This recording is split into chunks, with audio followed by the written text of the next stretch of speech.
So thank you, Mr. Chairman, and thank you for being here, General.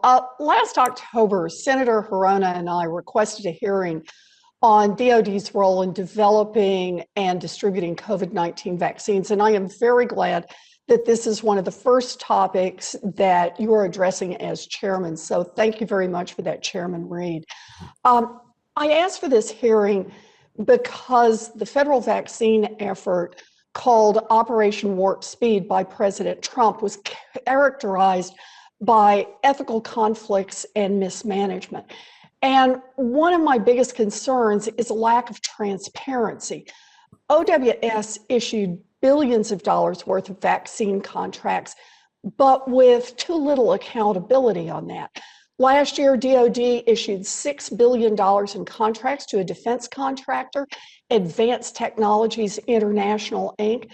This company then issued subcontracts to various pharmaceutical firms in an arrangement called an Other Transaction Authorities that allowed pharma to bypass regulatory requirements and that limited disclosure. So, General Parna, what is the rationale for this subcontracting process other than to reduce transparency and avoid regulatory and ethics requirements?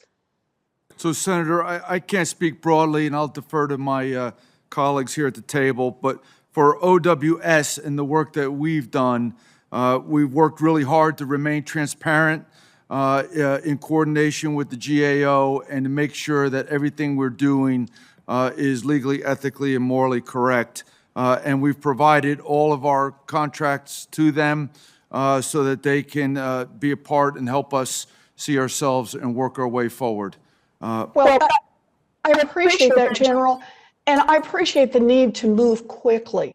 But I think that transparency, giving up transparency, particularly when billions of dollars of taxpayer money are involved, is not the right right approach. So let me just ask you, moving forward, will DoD commit to procurement transparency on our federal vaccine efforts? Senator, I apologize, but I can't commit for DoD. I'd have to go to my colleagues. Senator, this is Stacey Cummings from Acquisition and Sustainment. We do send a monthly report to Defense Committee staff that I will make sure that your staff has a copy of. And what I can commit to is that we will continue to be transparent in how we are spending both DoD funds as well as interagency funds.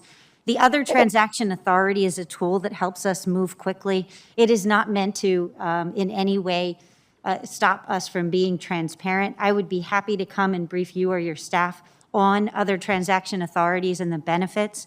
Happy to do that at your convenience. Well, and I appreciate your saying that you want to be transparent, but just saying you're going to continue the current level of transparency is just simply not good enough. You know, the structure of the contracts are part of the problem. The terms in these contracts were bad too. Public interest groups had to fight OWS to release its contracts. And when it did, it became clear that the Trump administration had sold out the American public. Key contracts, including the contracts with Pfizer and Johnson & Johnson, excluded critical taxpayer pricing protections. One expert described these contracts as giving away the store. So let me ask the question another way, based on what we know. I'll go back to you, General Parna. It seems to me that DoD should serve the American taxpayers, not massive pharmaceutical companies. So moving forward, will you commit to writing and developing vaccine contracts that protect the American people instead of pharmaceutical executives? You have my 100% commitment to that end. Good. I am very glad to hear that. You know, given the massive taxpayer investment and public health interest in COVID-19 therapeutics and vaccines and other medical products, the American people deserve to know that the federal government is using their tax dollars to develop medical products as quickly as possible and at the very best possible price, not to line the pockets of wealthy companies by cutting corners in consumer protection or pricing or quality. So I recognize, General Parna, that you may have been limited by the previous administration in many respects, but I'm noting for the record here and now that you have committed to do a good deal more, and I will hold you to that commitment. Thank you very much. Thank you, Mr. Chairman.